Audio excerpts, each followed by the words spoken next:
Hi hello, మీరు చూస్తున్నారు I dream news. మన వెంట ఉన్నారు రాగమయూరి బిల్డర్స్ అధినేత కేజే రెడ్డి గారు. కేవలం 5,000 రూపాయల పెట్టుబడితో రియల్ ఎస్టేట్ రంగంలోకి దిగి అనంతరం 100 కోట్ల సంపాదించి నేడు రాజకీయాల్లోకి వస్తున్న నయా రాజకీయ నేత ఆయన. ప్రస్తుతం సీమ పరిధిలోని అనంతపురం, కడప, కర్నూలు జిల్లాల పట్టభద్రుల నియోజకవర్గానికి సంబంధించి ఎమ్మెల్సీ అభ్యర్థిగా పోటీ చేస్తున్నారు. ప్రస్తుతం ఆయన ప్రజల ముందుకు ఎలా పోతున్నారు, ఆయన గెలుపుకు ఎలాంటి బాటలు వేస్తున్నారన్న వివరాలను ప్రస్తుతం మనము కేజే రెడ్డి గారి ద్వారా తెలుసుకోబోతున్నాం. నమస్తే కేజే రెడ్డి గారు. నమస్తే. ఎలా ఉంది మీ ఎన్నికల ప్రచారం? ఇప్పుడిప్పుడే స్టార్ట్ అయింది, ఇంకా ముందుకెళ్ళాలి. ఇంకా కేజే రెడ్డి గారు అంటే ఒక సామాన్య రైతు కుటుంబంలో పుట్టిన వ్యక్తి. అలాంటి కేజే రెడ్డి గారు ఈరోజు ఒక రియల్ ఎస్టేట్ దిగ్గజంగా ఎలా ఎదిగారు, దాని సీక్రెట్ ఏమిటో చెప్తారా? మొదటి నుంచి కేజే రెడ్డి, నా పేరు జనార్దన్ రెడ్డి. యాక్చువల్గా కాలక్రమేణా కేజే రెడ్డిగా మారినాను. ఎందుకు అలా? కేజే రెడ్డి అన్నది ఉద్యోగంలో చేరిన తర్వాత జనార్దన్ రెడ్డి అంటే చాలా పెద్దగా ఉంటుందని చెప్పేసి చదువు అయిపోయిన తర్వాత మారిన పేరు అది కేజే రెడ్డి. కేజే రెడ్డి గారు ఉద్యోగం చేశారా? ఉద్యోగం చేశాను. యాక్చువల్గా దాని చరిత్ర మీకు చెప్పాలా.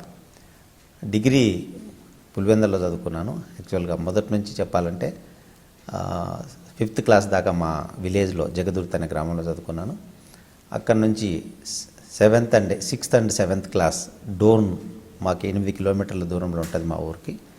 రోజు పోయి సైకిల్ మీద పోయి చదువుకునేవాడిని. మా అమ్మ మా నాన్న బాధ, రోజు 16 కిలోమీటర్లు సైకిల్ మీద పోయి రావడం అంటే కష్టం అవుతుందని చెప్పేసి కర్నూలుకు ట్రాన్స్ఫర్ చేయడం జరిగింది నన్ను.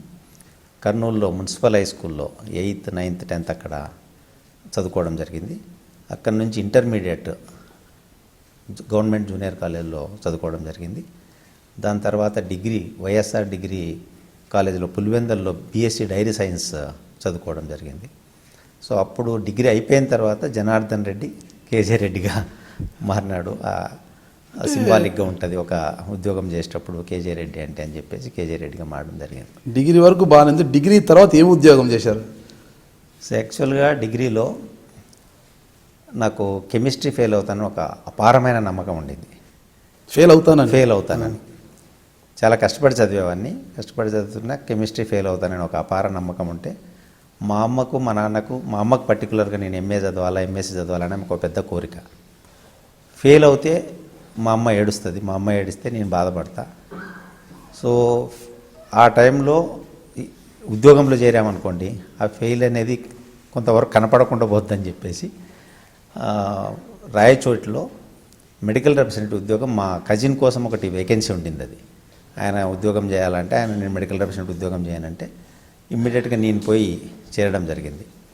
సో May 24th ఎగ్జామ్స్ అయిపోతే June 4th ఉద్యోగంలో చేరడం జరిగింది. ఎందుకంటే దాన్ని కప్పిపుచ్చుకోవాలనే, మా అమ్మకు ఇబ్బంది కలగకూడదనే ఒకే ఒక ఉద్దేశంతో. ఏ సంవత్సరం సార్ అది?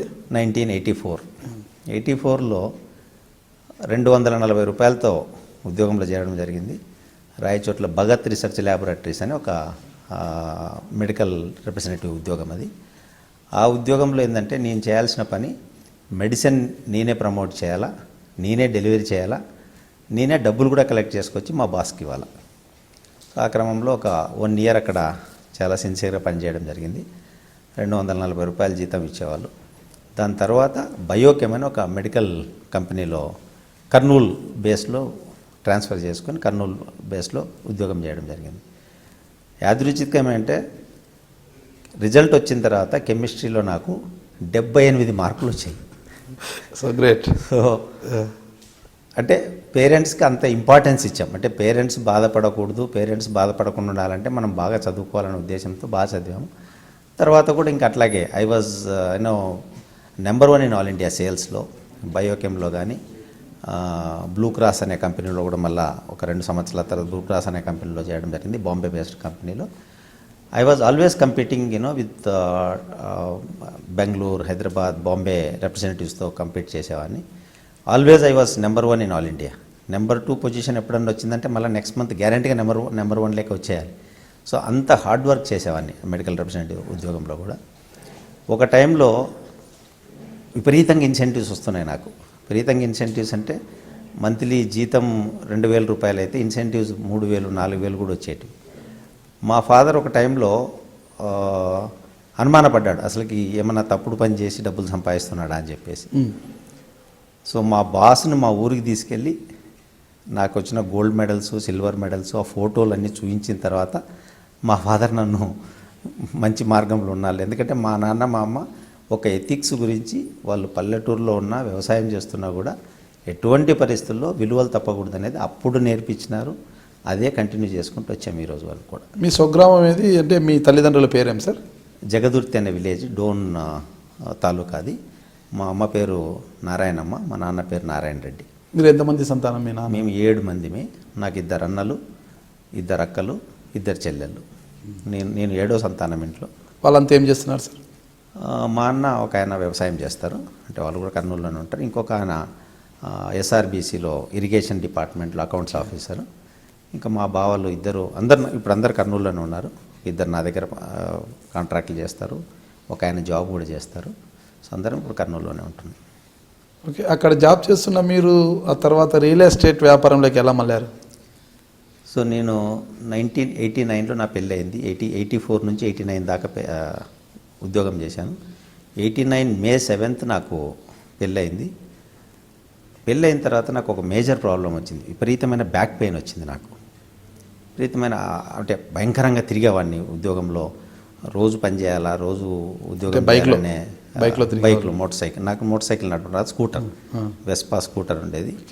ఆ స్కూటర్లు విపరీతంగా తిరిగి బ్యాక్ పెయిన్ వస్తే ఏ కంపెనీ అయినా ఎట్లుంటుందంటే ఈ మెడికల్ రిప్రజెంటేటివ్ ఉద్యోగం పర్టికులర్లీ ఒక్క రోజు పని చేయకపోతే కూడా మీరు బ్యాక్ వచ్చేస్తారు. ఎందుకంటే ఇది లైక్ క్రికెట్ ఆడినట్ల, మీకు డాక్టర్ని మనం మేనేజ్ చేసుకోవాలా, మెడికల్ షాప్ని మేనేజ్ చేసుకోవాలా, మళ్ళీ మనం మెడిసిన్ కూడా మనం సప్లై చేసే పొజిషన్ కూడా ఉంటుంది. సో అక్కడ ఒక 2 నెలలు బాగా ఇబ్బంది పడినప్పుడు నేను సేల్స్లో భయంకరంగా డౌన్కి వచ్చేసిన.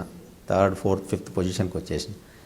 కంపెనీ వాళ్ళు కూడా దే డోంట్ రెస్పెక్ట్. మీరు నిన్న నేను చాలా మంచివాడిని, నిన్న ఎఫిషియెంట్గా పనిచేసిన అంటే yesterday you have worked, you have eaten, you have to work today, you have to work tomorrow also. Corporate సెక్టర్స్లో ఎప్పుడు ఉన్నా కూడా కష్టం చేసిన రోజులే, కష్టం ఏమాత్రం ఇదైనా కూడా ఎనికి పంపిస్తారు, అది మామూలు. సో ఆ టైంలో ఇంత హార్డ్ వర్క్ చేస్తున్నా కదా, నేనే బిజినెస్ చేస్తే బాగుంటుంది కదా అని ఒక ఆలోచనతో బిజినెస్ ఆలోచన వచ్చింది అప్పుడు. కానీ నా దగ్గర పెట్టుబడి లేదు. సో 89 మే 7th పెళ్ళి అయితే 90 మే 7th నేను బిజినెస్ స్టార్ట్ చేయడం జరిగింది. నాకు అప్పుడు ఒక 5,000 రూపాయలు ఇన్సెంటివ్ వచ్చింది కంపెనీ నుంచి.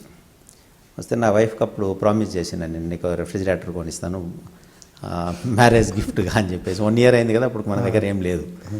సో ఆ రోజు మేమిద్దరం శ్రీశైలం నుంచి 6th పోయి 7th మార్నింగ్ వెనక్కి వచ్చాము. ఇప్పుడు వస్తే సీజ్ ఫైర్ అని ఫైర్ ఎక్స్టింగ్విషర్ అప్పుడప్పుడే లాంచ్ అయింది. ఆ అడ్వర్టైజ్మెంట్ ఎప్పుడు రెగ్యులర్గా చూస్తుంటే మేము ఇంటికి అప్పుడు జస్ట్ అప్లికేషన్ పెట్టినాను, నేను డీలర్షిప్ తీసుకుంటా అని చెప్పేసి. మేము ఇంట్లోకి ఎంటర్ అవుతుంటే ఆయన వచ్చారు. వచ్చి who is KG Reddy, he is from Calcutta, he doesn't know Telugu. So then I said I'm KG Reddy. Then he offered me. I said I don't have money, I have only 5,000 rupees, but I have to again convince my wife because already I have promised her refrigerator konistani. So fortunately I have told my wife that I wanted to start business, you have to support me. She fully agreed. She said no issues, you can go ahead. So with that I have started a trading business with 5,000 rupees of my money with the ceasefire fire extinguisher తో business start చేయడం జరిగింది. అప్పటిదాకా నా జీతం 2,400 ఉండింది key west అనే కంపెనీలో పనిచేస్తుంటప్పుడు. So then hard worker కదా, సో ఇమ్మీడియట్గా ఒక 2 ఎంప్లాయీస్ని అపాయింట్ చేసుకొని రోజుకు ఒక 20 సీజ్ ఫైర్లు అమ్మడం మొదలుపెట్టాం. నేను ఒక పర్సనల్గా 10, మా స్టాఫ్ ఒక 10. అంటే మాకు ఒక్కొక్క సీజ్ ఫైర్ మీద దగ్గర 90 రూపాయల లాభం వచ్చింది. మీకు అవగాహన ఉండదు కదా, సీజ్ ఫైర్ మీద పెద్ద అవగాహన ఉండదు కదా, అప్పుడు ఎలా చేయగలిగారు? I'm a sales man. So I used to go to offices, to banks and insurance offices. I used to give a demo. I used to take a permission first. Sir, I will come and give a... ఎడారికి పంపించిన ఇసుక నమ్మేస్తారు, సముద్రానికి పంపిన నీళ్ళు నమ్మేస్తారు మీ దగ్గర అని. I used to carry one small TV, VCR. That time we have cassette of 7 minutes. We used to carry kerosene also. So we used to go and give a live demo to officers, bankers, insurance officers. Then I used to speak to them. Sir this is fire, మీకు ఇంట్లో మీరు ఎన్నో ఖర్చులు పెడుతుంటారు, ఎంతో ఏమో చేస్తుంటారు, మీది కానీ మీరు 360 రూపాయలు పెట్టి మీ భార్యకి తీసుకెళ్ళిస్తే she will feel so happy that you are taking you are caring for safety. So మీరు ఇప్పుడు కొనుక్కుంటే 15 రూపాయలు డిస్కౌంట్ ఇస్తాను, మళ్ళీ దానికి ఒక స్కీమ్ డిస్కౌంట్ కూడా అప్పుడప్పుడు డిసిషన్ తీసుకోవాలి. అప్పుడెవరు డిసిషన్ తీసుకుంటే అప్పుడే. So like that lot of people they have purchase just because of my interest, not because of the product or something. Purely ఇంత సిన్సియర్గా చెప్తున్నాడు కదా కేజీ రెడ్డి గారి దగ్గర కొనాలని చెప్పేసి. కొనడం మొదలు పెడితే నెలకు 2400 సంపాదించే వాళ్ళము, రోజుకు దగ్గర 2000 2200 సంపాదించే స్టేజ్కి వచ్చి. సో అది ఇమ్మీడియట్గా కంపెనీస్ ఆఫర్ చేయడం మొదలుపెట్టాయి. ఎలిఫర్ అనే ఒక ఫర్నిచర్ బిజినెస్ స్టార్ట్ చేసాము. ఎలిఫర్ అనే ఫర్నిచర్ ఈస్ అహ్మదాబాద్ కంపెనీ. అది గోద్రేజ్ కాంపిటీటర్. యాక్చువల్ వాళ్ళు స్టార్ట్ చేశారు కానీ they could not cell anywhere in Andhra. So ఎక్కడెక్కడైతే గోద్రేజ్ ఫర్నిచర్ అమ్ముతున్నారో అక్కడంతా ఎలిఫర్ అమ్మడం మొదలుపెట్టాం. So then Godrej got a shock. Then what is this? Who is this man? Then Godrej came and offered me, okay, forget about Elifer, we will give you the dealership. So then we have taken Godrej dealership. After all, I am a businessman, I have to take a decision. Like that we have started trading in a big way. Then in between Modi Xerox came into our life. Okay. We have taken Modi Xerox office equipment as well as furnitures. Then we have also started showroom, Godrej showroom, refrigerators, washing machines, అవన్నీ కూడా పెద్ద showroom పెట్టాం కర్నూలులో. So like that life is started. విపరీతంగా I'm being a salesman, I know how to sell. See once you come to my office. చెప్పాము కదా, ఎడారికి పంపించి ఇసుక నమ్మేస్తారు. ఇసుక ఎంత ఉన్నా పనికిరాదు, అయినా అమ్మేస్తారు. సముద్రంలో నీళ్లు ఉన్నా తాగడానికి ఆయన ఆ నీళ్ళని కూడా అమ్మేస్తారు మీరు. అంతటి దిగ్గజం. That was the interest. Somebody comes to my office. అలాంటివి అమ్మినప్పుడే కదా వ్యాపారంలో రాణించగలిగేది. సేల్స్ మ్యాన్ యొక్క ఇదంతా కూడా బయటపడేది అవే కదా. ఏదైతే అమ్ముడు పోదో దాన్ని అమ్మినప్పుడే ఆ సేల్స్ మ్యాన్ యొక్క క్వాలిటీస్ కానీ అతను క్యాపబుల్ కానీ బయటపడుతుంది. Like that we have started, we have made good amount of money. Then 1994లో ఒక 4 ఫ్రెండ్స్ కలిసి ఫ్లోరికల్చర్ బిజినెస్ పెట్టాలని ఒక ఐడియా వచ్చింది. Then we started researching on that. Then we went to Netherlands, we went to we have a consultant, Esquire consultants అని వాళ్ళు, UB group వాళ్ళు, they were my consultants. Then ఆ floriculture start చేయాలి. 95లో I have shifted from Kurnool to Hyderabad. ఒక flowers, we wanted to grow flowers under controlled conditions and export to Netherlands. It's a beautiful project. ఆ టైంలో నాకున్న అతి తక్కువ బ్యాలెన్స్ షీట్లతో బ్యాంకులను కన్విన్స్ చేసి 7 కోట్ల రూపాయలు లోన్ శాంక్షన్ చేయించుకున్నా. మొత్తం 14 కోట్ల ప్రాజెక్టు, 7 కోట్లు లోన్ శాంక్షన్ చేయించుకున్నాం. 3 కోట్లు ఈక్విటీ పెట్టాలా మేము, ఇంకొక 3 కోట్లు పబ్లిక్ ఇష్యూ పోవాలా, ₹1 కోటి నబార్డ్ వాళ్ళు సాఫ్ట్ లోన్ ఇస్తామన్నారు. సో ఈ క్రమంలో అన్నీ శాంక్షన్ చేయించుకున్నాం. అదే టైంలో మాకు హర్షద్ మెహతా కేసు వచ్చింది మాకు. అప్పుడు పబ్లిక్ ఇష్యూలు అన్నీ ఫెయిల్ అయిపోయినాయి. పబ్లిక్ ఇష్యూలు అన్నీ ఫెయిల్ అయిపోతే బ్యాంక్స్ ఒక కండిషన్ పెట్టాయి, మొత్తం డబ్బులు తెచ్చి మీరు పెడితే కాన బ్యాంక్ లోన్ రిలీజ్ చేయమని. Blessing in disguise. ఆ ప్రాజెక్టులు కూడా, ఫ్లోరికల్చర్లు కూడా ఆ టైంలో చాలా పెద్ద ఎత్తులో స్టార్ట్ చేయాలనుకున్నాం. అందరూ కూడా ఫెయిల్ అయిపోయినారు. ఆ క్రమంలో మేమైతే పర్సనల్గా ఫెయిల్ కాలేదు కానీ సిస్టమ్ ఫెయిల్ చేసింది మమ్మల్ని. సిస్టమ్ ఫెయిల్ చేసేటప్పటికి ఆ 3 సంవత్సరాలు విపరీతమైన ఎక్స్పెండిచరు. ఒక పెద్ద ఆఫీసు, ఒక నెదర్లాండ్స్కి ఒక 4 సార్లు పోవాల్సి వచ్చింది. తర్వాత ఆ ఈక్విటీ కోసం మళ్ళీ ఒకసారి తకరాల్ క్యాష్యూ అని చెప్పేసి సింగపూర్లో ఉంటాడు మన ఇండియన్సే వాళ్ళు, వాళ్ళతో నెగోషియేట్ చేసి వాళ్ళు they wanted to invest with us. అప్పుడు వాజ్పేయి గారు ఏం చేశారు, ఆ న్యూక్లియర్ బాంబులు వేశారు పోఖ్రాన్లో. సో దాంతో everything got collapsed. Then we lost huge money in the project. Then I don't know what to do, because ఆ మినిట్ దాకా 14 కోట్ల ప్రాజెక్ట్కి బాస్ని అవుతాను అనుకున్నామని ఎవ్రీథింగ్ కొలాప్స్డ్. బ్యాంకర్ సైడ్ ఎంత లాస్ అయ్యారు అప్పుడు? దగ్గర ఒక 3 కోట్ల రూపాయలు. అప్పట్లోనే 3 కోట్ల రూపాయలు అంటే మా ఇన్వెస్ట్మెంట్ అంతా ఫ్రెండ్స్ పెట్టారు, రిలేటివ్స్ పెట్టారు. ప్రాజెక్ట్ చాలా మంచి ప్రాజెక్ట్ యాక్చువల్గా, అందరూ ఇన్వెస్ట్మెంట్లు చేశారు. సో వాళ్ళంతా ప్రాజెక్ట్ క్లోజ్ అయ్యేటప్పటికి ఏమన్నారు, మాకేం సంబంధం, నువ్వు ప్రాజెక్ట్ నిన్ను చూసి పెట్టాము, నీ దగ్గర డబ్బులు పెట్టామంటే set it's well set. I'm not telling that ఆ లాస్ మీకు ఇస్తానని చెప్పను, బట్ మనందరం మాట్లాడుకొని ఏదన్నా కొంత టైం ఇస్తే నేను మళ్ళీ సంపాదించిస్తా అని చెప్పి మా కన్సల్టెంట్, అప్పుడు financial consultant Nagarjuna finance doctor గారు అంటే మా హెడ్, ఆయన ఒకటే చెప్పారు, రెడ్డి గారు మీరు now you have to go back, మీరు ఫ్లోరికల్చర్ మీద ఇట్లే కూర్చున్నారంటే మీరు ఇంకా లాభం లేదు, please you have all the qualities business qualities, మీరు మళ్ళీ వెనక్కి వెళ్ళిపోయి మీ ఊర్లోనే మీరు వ్యాపారం చేసుకుంటే బాగుంటుంది. దీని మీద ఇట్లే పెట్టుకున్నారనుకోండి, ఏదో ఒక రోజు మనం గ్యాంగ్రీన్ ఉంటున్నట్టు వస్తుంది, మీరు ఏదో ఒక రోజు you have to die. So then with his advice, I with the huge loss of 3.5 crores, I went back to my native place, Kurnool again. 95 అక్టోబర్లో హైదరాబాద్కి వచ్చి 98 అక్టోబర్లో ఎగ్జాక్ట్లీ 3 years సెంట్రల్ గవర్నమెంట్ ఉద్యోగం మాదిరి చేసి మళ్ళీ I went back. Then I started my life, new life rather. So అక్కడికి వెళ్తే విపరీతమైన ప్రాబ్లమ్స్, ఎందుకంటే అంత అప్పులు, దాన్ని అప్పు కిందనే ట్రీట్ చేసుకోవాల్సి వచ్చింది. అంతే కదా. ఎవరు సో బంధువులు పెట్టినారు, వాళ్ళు పెట్టారు. దెన్ అప్పటికి నా షోరూమ్ ఉండింది ఇంకా కర్నూలులో, showroom Godrej showroom. So showroom ఉంటే కూడా చిన్న షోరూమ్. నాకు ఎప్పుడు I used to have my secretary right from the beginning, ఒక అమ్మాయి బయట. దెన్ అందరు ఫోన్లు చేస్తుంటే కూడా I told her very clearly, ఈ రోజు నుంచి నువ్వు ఫోన్ ఎత్తద్దమ్మా, నేను ఎత్తా, because I have to face. Without facing I can't do anything, because then I started talking to them. I said, okay, loss is happened. See, I have done a business. ఇదంతా అయింది, మరి మనం wait చేస్తే అంటే ఒకరొకరు ఒక రకం మాట్లాడేవాళ్ళు. Then there was no social life. Almost for 1 year I used to feel myself, ఎవరైనా ఎక్కడైనా మనిషి కనపడితే ఏమన్నా అంత ఎత్తిపోయింది అంటారు రాయలసీమలో, మీకు తెలియదు, మొత్తం పెట్టి ఎత్తిపోయింది కదన్నా, ఎట్లా ఇది డైరెక్ట్గా ఎత్తిపోయింది కదన్నా అంటే కరెక్టే.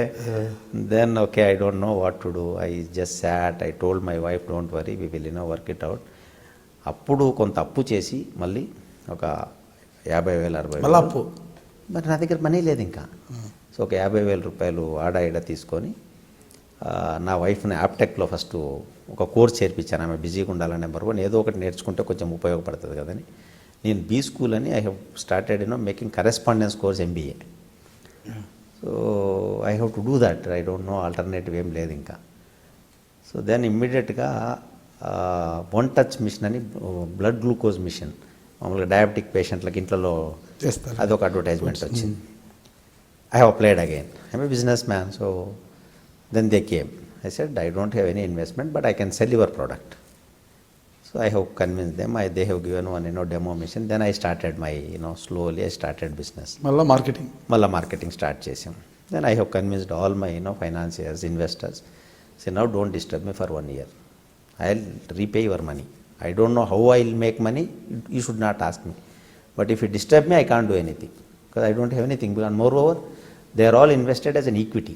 Yeah. There is no responsibility of repaying also, but morally I am responsible. Then I said, they are all agreed.